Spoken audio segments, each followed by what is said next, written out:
Aitaren eta semearen eta Espiritu Santuaren izenean. Amen. Jauna zuekin. Da zure espiritualekin. Senideok, aitor ditzagun humiltasunez gure pekatuak, misterio santuak behar bezala ospatuan izateko. Erruki jauna. Erruki jauna. Kristo erruki. Kristo erruki. Erruki jauna. Erruki jauna. Erruki dakigula jainko guztiz altsua, eta gure pekatuak barkaturik eraman gaitzala betiko bizitzara. Amen. Egin dezagun otoitz. Jainko ahal guztidun beti erekoa. Zuzendu zure gogora gure jarduera. Zure seme maitearen izenean fruitu ugari eman dezagun. Zuregin eta Espiritu Santuarekin jainko eta errege bizi baita, gizaldi eta gizaldietan. Amen.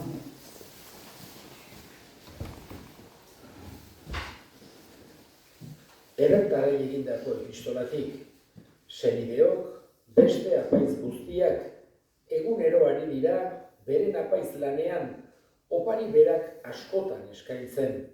Opari hauek inola pekaturik kendu ezin dutelako. Kristo ordea, pekatuengatik opari bakar bat eskaini, eta gero, jangoikoaren eskuinaldean jarri zen behin betiko, eta itxoiten dago, bere etsaiak bere oinpeko eukiditzan arte. Opari bakar baten bidez, santutasun betea ekarri die behin betiko santu guztiei. Espiritu Santuak ere hori aitortzen digu. Eta hau dio, hau da, egun hoien ondoren, hoiekin egingo dudan elkargoa dio jaunak. Nere legeak bihotzean ezarriko dizkiet, eta bere gogoan idatziko. Eta hau dio gainera, haien pekatuak eta gaiztakeriak ez ditut gogoratuko. Barkamena dagoenean, ez dago pekatuengatik opari eskaintzarik. Jaunak esana. Eskerrak zuri jauna. Erantzun salmoa. Melkisedeken sailean apaiz zerazu. Melkisedeken apaiz zerazu. Ona jaunak esanan ere jaunari, eserizak izkit eskuinean, zure etxaiak oinaurki jartzen dizkizudan bitartean. Melkisedeken apaiz zerazu. Siondik zabalduko du jaunak, zure aginte makinaren indarra. Izan zaitez nagusi zure etxaien artean. Melkisedeken apaiz zerazu. Jauna zuekin, Da zure espiritualekin. Jesukristoen Evangelioa San Markosen liburutik. Aita zuri jauna. Aldi hartan Jesus berriz ere erakusten hasi zen itsasartzean. Jendetza handia bildu zitzaion inguruan eta horregatik ontziska batera igo zen eta han eseri. Jende guztia itsas bazterrean zegoen lehorrean. Gauza asko erakusten zien paraboletan, eta honela esaten zien bere erakuspenean. Entzun, atera zen ereilea ereitera. Ereitean, hazi batzuk bide bazterrean erori ziren, etorri ziren txoriak eta jan egin zituzten. Beste batzuk, lur gutxi zegoen leku harritsu batean erori ziren. Berehala jaio ziren, lurra ezpaitzen lodia, baina eguzkia atera orduko erre egin ziren eta zainik ez zutelako ihartu. Beste batzuk arantzartean erori ziren eta arantzek hasi zirenean ito egin zituzten eta ez zuten uztarik eman. Gainerakoak lurronean erori ziren eta hasi eta handitu ondoren beren alea eman zuten. Batzuek 30, besteek 60 eta besteek 100. Eta honela zioen, entzuteko belarririk duenak entzut dezala. Jesus bakarrik gelditu zenean, inguruko bere lagunek eta 12ek parabolen esanahia galdetu zioten. Eta Jesusek esan zien, zuei eman zaizue, jainkoaren erreinuaren misterioak ezagutzea, arrotzoiei ordea, dena parabolatan agertzen zaie. Begiratu arren ikus ez dezaten entzun arren adi ez dezaten, eta bihotz berriturik barka ez dakien. Eta hau esan zien gainera, ez alduzue ulertzen parabola hau, nola ulertuko dituzue bada gainerakoak. Ereileak hitza ereiten du. Badira batzuk, hitza ereiten den bide bazterrean daudenak. Entzun orduko badator Satanas eta haiengan ereindako hitza kentzen die. Hala berean badira toki harritsuan bezala hazia hartzen dutenak. Hitza entzun eta berehala hartan pozik hartzen dute, baina ez dute zainik eta iraupen gutxikoak dira. Eta hitzagatik eraso edo nekea sortu orduko berehala huts egiten dute. Badira beste batzuk hazia arantzartean hartzen dutenak. Hoiek entzuten dute hitza, baina munduko grinek eta aberastasunen ilurek eta beste kutiziek betetzen dituzte. Eta ito egiten dute hitza, eta uztarik gabe gelditzen da. Badira azkenik, uzta lur honean hartzen dutenak. Entzuten dute hitza eta onartzen, eta alea ematen batak 30, besteak 60, besteak 100. Jaunak esana. Eskerrak zuri jauna.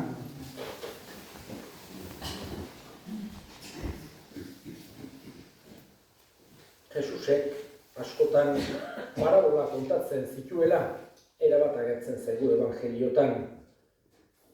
Horietako batzuk, seguru asko denak ez, agertzen zaizkigu evangeliotan.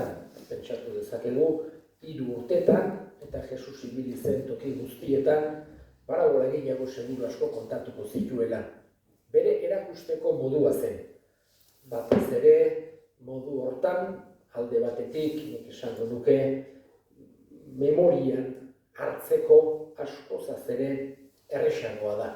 Baita guretzako ere, baina gaur egun erresa da, daiteke gauz bat grabatu edo zer, baina garai hartan entzundakoa bakarra zen, eta pertsonari bere barnean gelditzen zitzaiona. Eta askotan pertsona batek modu batera entzun du, beste batek bestera, Jesusek parabola kontatzen zituen. Halako istorioak. Beti ikaskizun bat edo gehiago edukitzen zutenak. Horregatik, parabola entzun duenak askozaz ere hobeki oroituko du entzundakoa. Hauxe, hartzailonaren parabola, edo samariar onarena, edota seme prodigoarena, horiek denak entzuleek berdin kontatuko zituzten. Gero, beste kontu bada, parabolak eskatzen duela interpretazioa. Interpretatzea. Zer esan nahi digu Jesusek hitz horiekin edo parabola horiekin. Eta batzutan erresago izango da, bestetan akaso pixka zaisago, horregatik Jesusek gero bere ikasleei azaltzen zizkien.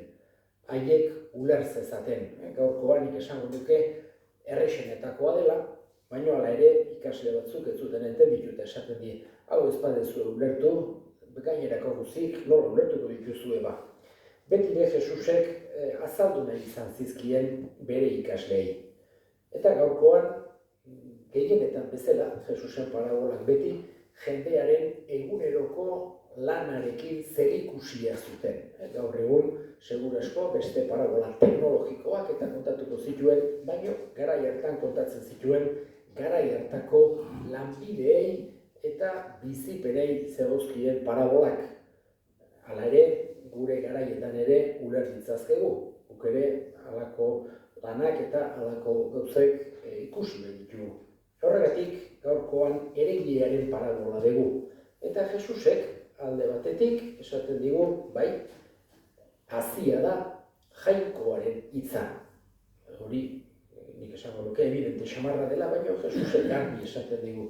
Eta gero, lur klaseak dira guk daukagun jarrera. Eta gure ingurugiroak ere badu zer ikusia hortan. Horregatik, batzutan fruitu ematen du, baina bestetan kostatzen da. Ez da, pertsona bakoitza lur klase badela, denok izan ditzazkegu klase guztiak guregan. Eta momentu batzuetan hobeki hartu, jainkorritza bestetan zailego. Horregatik esaten digu, bide ertzean erortzen dena da, segituan deargoak eramaten duna. kasik entzun izan ezpalitz bezala. Lur harritsuan erortzen dena, horrek bai, hasieran fruitu ematen du, baino ez du konstantziarik, zailtasunak etortzen direlarik, pertsona ondoratu egiten da. Eta, esan genezake, bestaldetik arantza artean eroritakoa, beste mundu hontako liburak, edo besteen influentziak, edo kontra daudengatik, edo ito egiten da. Eta azkenik lur honean erortzen denak fruitu ematen du. Guk ere, gure burua ikusi dezakegu lau hauetan, edo isladatu dezakegu lau jarrera hauetan. Eta eskatu behar diegu Jesusek horretarako kontatu behiztegun parabola hau, gu izan gaitezela lur onaren antzekoak. Hau da, ez dezagula alde batera utzi sentitu, ez dezagula amore eman, zailtasunak edo momentu zailak datozenean, eta ez dezagula besteen influentzia edo ingurugiroaren influentziarengatik alde batera utzi jainkoaren izan. Horixe da, esan genezake, parabola honek guri edo gure begibistan jarri nahi duen gomendioa. Guk eskatzen diogu, izan gaitezela lur onaren antzekoak bere hitza guregan hartu eta berak fruitu ugari eman dezan. Eta egin ditzagu orain gure eskariak. Eskatuko dugu, bakearen alde, munduko gerrak, gatazkak, gorrotoak bukatu, bakea, justizia eta maitasuna nagusitu daitezen eskar ezaiogun jaunari. Amen eskatzen dizugu jauna. Gure hildakoak ere gogoan hartuko ditugu, gaurko meza santuan bereziki Maripaz Agirre eta Andres Zestau. Jaunak bere baitan hartu eta handik gure alde egin dezaten eskar ezaiogun jaunari. Amen eskatzen dizugu jauna. Entzun aita ona bihotzez egiten dizkizugun eskariak Jesu Kristo gure jaunaren bitartez. Amen.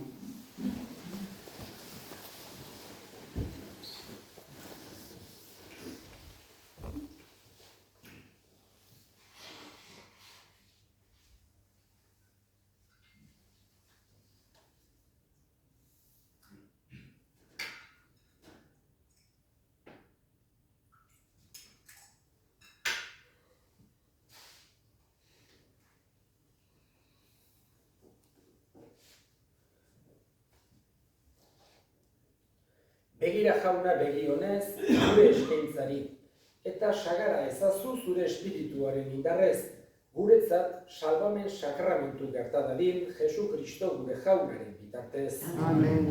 Jauna zuekin, Eta zure espirituarekin. gora bihotzak, Jauna bandaukagu.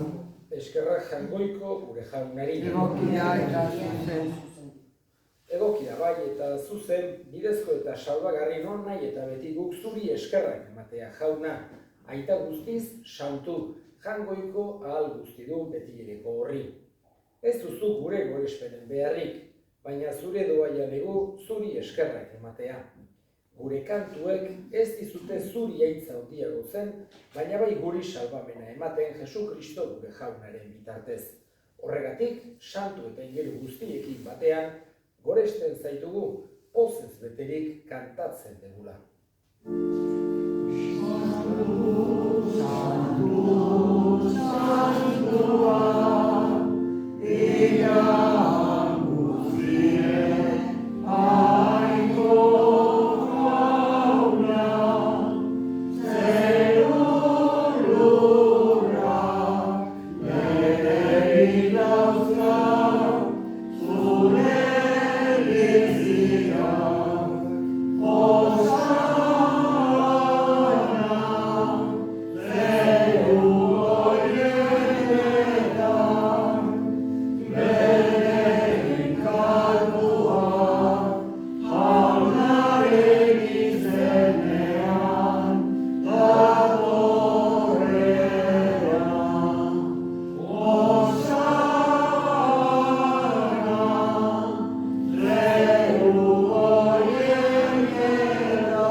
Santu zera bai jauna eta santutasun guztiaren iturri.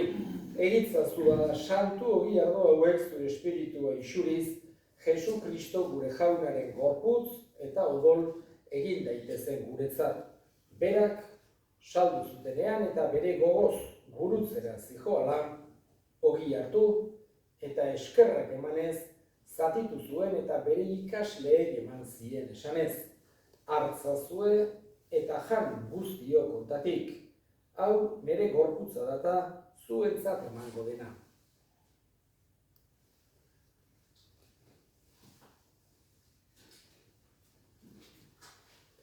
Era berean afalondoan kaliz harturik, berriz ere eskerrak emanez, bere ikasleei eman zien esanez. Hartzazue eta edan guztiok ontatik. Hau nire odolaren kaliza data, itun berri eta betikoaren odola, zuentzat eta askorentzat pekatuak barkatzeko isuriko dena. Egizue hau nire oroigarri.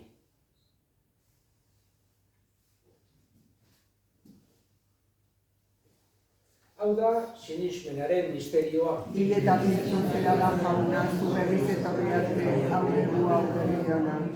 Horregatik jauna, zure semearen eriotza eta piztuera gogoratuz, biziaren ogia eta salbamenaren kaliza eskaintzen dizkizu zuri eskerrak emanez, aldarean zure serbitzari onartu gaituzulako. Eta apalki eskatzen dizugu, Kristoren gorputza eta odola hartzen ditugunok, Espiritu Santuak bat egin gaitzala. Izan gogoan jauna mundu guztian zabaldurik dagoen zure eliza. Eramazu maitasun osora Frantzisko gureita santuarekin, Florentzio gure hartzaiarekin eta eliz gizon guztiekin batean. Era berean, izan gogoan jauna, pizteko itxaropenean jandiran gure senideak eta hildako guztiak ere. Bereziki, Maripaz Agirre eta Andres Zestau. Arritzazu zure orbegiaren argitan. Errukizak izkigu arren, guk guztiok betiko bizia irits dezagun. Jainkoaren ama Maria Birjina doatsuarekin, haren senar Jose Santuarekin, apostolu santu egin eta gizaldi guztietan, zure adiskide izan diren santuekin, haiekin batean gore zaitzagun Jesu Kristo zure semearen bitartez.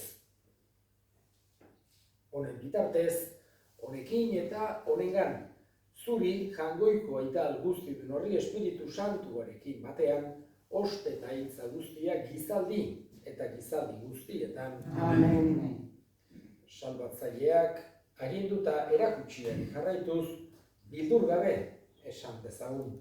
Gure aita zegoetan zerana, santua izan beti zure izena, etor beti zure reinua, egin beti zure naia zegoan bezala lurrean ere. Eman guzu gaur egunetako bila, barkatu gure zorrak, guk ere gure zorunari barkatzen diogun ezkero, eta ez uteetan dira eraman, baina atera gaitzazu gaitzetik.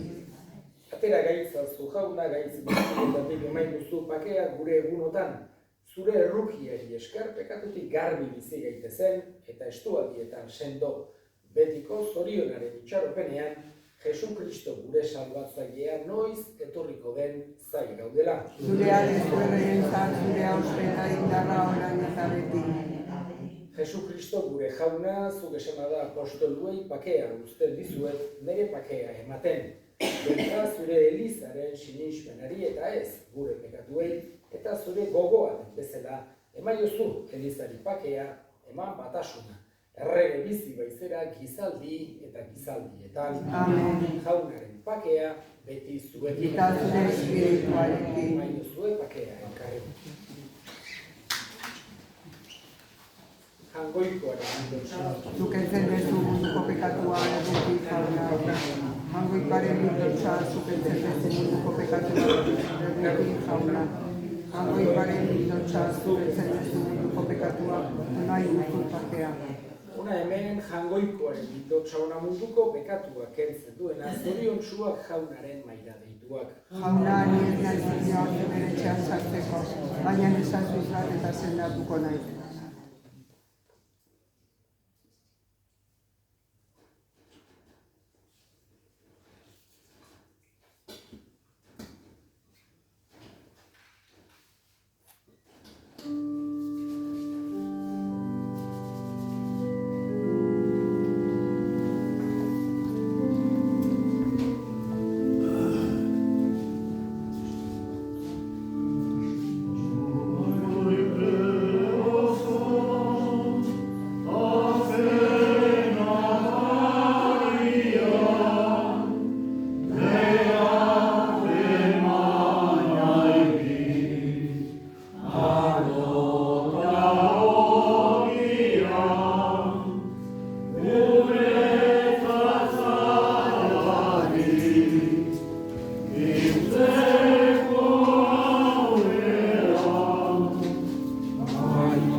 berriaren grazia eman diguzu, egizu, oztu gaitezela beti doai honetaz, Jesu Kristo gure jaunaren bitartez, jauna zuekin, Da zure espirituarekin. bereika zaintzatela jainko guztiadunak, aitak eta semeak eta Espiritu Santuak, Amen. zoazte jaunaren pakean. Eskerrak mundukoari.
Kaixo.